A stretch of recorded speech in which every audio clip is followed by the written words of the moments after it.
अच्छा देखें भाई, जो इस्लाम में मर्द और औरतों के महरम और गैर महरम के एतबार से रिश्ते अपने हैं, लेकिन महरम और गैर महरम के जो फर्क है और ये जो पैरे हैं जो इंसानी माशरे को पकीज़ा करने के लिए हैं, ये कभी भी खत्म नहीं होते। किसी का घर है और उसके साइड वाले घर है, सामने से रास्ता भी गुजर रहे हैं, तो इस बात की भी इजाजत नहीं है कि हम रास्ते से गुजरते हुए चार दीवारी के अंदर सुराख है या दरवाजे के अंदर सुराख है, उस सुराख से भी अंदर झांक के किसी के घर में देखें।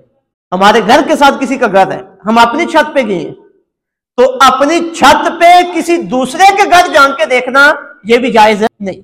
छत हमारी अपनी है, ठीक है, अगर छत पे जाना पड़ गया है तो पहले तो ये इंतजाम किया जाए कि दूसरों को इतला दी, ये छत पे काम है या मिस्त्री लगवाए हैं छत पे या कोई और मामला है, दूसरों को इतला दी जाए कि ये मामला, तो आप अपने पर्दे का इंतजाम करें खवातीन के लिए।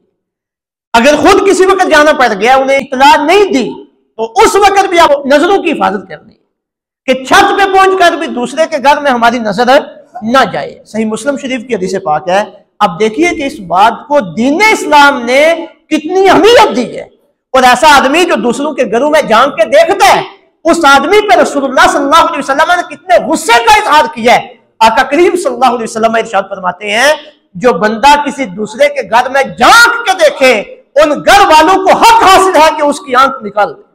अब देखिए, आका अलैहि वसल्लम करीम है और रहमत वाला दीन है और नरमी का दीन है, लेकिन इस मामले में कितनी सख्ती। फरमाया, कोई किसी के घर में झांक के देखे, घर वालों को हक हासिल है कि उसकी आंख निकाल दे। अब मतलब क्या है कि आका अलैहि वसल्लम ऐसे बंदे के साथ सख्त नाराजगी का इजहार कर रहे हैं, और खुद आका अलैहि वसल्लम अपने घर में तशरीफ फरमाते हैं। ये तिरमिज़ी शरीफ की हदीस है। एक आदमी दरवाजे पे आया, उसने दरवाजे के सुराख से झांक कर आका अलैहि वसल्लम के घर के अंदर देखा। सिहाबी कहते हैं कि उस वक्त आका अलैहि वसल्लम के हाथ में कुछ चीज थी, तीर था या कंगी थी। फरमाया, आका अलैहि वसल्लम अपने घर से गुस्से की हालत में बाहर निकले, इस गरज से कि मैं उसकी आंख में जाके इसे चबो दूं। यह आका अलैहि वसल्लम का अपना तर्ज अमल है। आज ये जो घरों के में दाखिले के हवाले से आदाब है, जो तरीकाकार है, जो इस्लाम की तालीमात है, हम भूलते जा रहे हैं। हम कहते हैं अपने ही कार है जी, अपने चाचा है, अपने ही मामा है, अपने ही भाई है। अच्छा देखें भाई, जो इस्लाम में मर्द और औरतों के महरम और गैर महरम के एतबार से रिश्ते अपने हैं, लेकिन महरम और गैर महरम के जो फर्क है और ये जो पैरे हैं जो इंसानी माशरे को पकीज़ा करने के लिए हैं, ये कभी भी खत्म नहीं होते।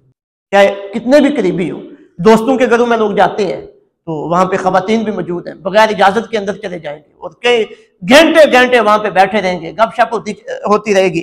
अब हमारे माशरे में जो बेहयाई के काम हो रहे हैं, बुराइयां हो रही हैं, ये क्यों हो रही हैं? क्यों बुराइयां हो रही हैं? तलाक की कसरत क्यों है? कि इस्लाम में जो पर्दे के अहकामात हैं, हमने उन्हें भुला दिया, उनकी तरफ हमारी तवज्जो नहीं है और हम समझते हैं कि कुछ भी नहीं है। फिर उसका जो अंजाम है वो बहुत बुरा है और उसके असरात हमारे माशरे पे बहुत बुरे मुरतब हो रहे हैं।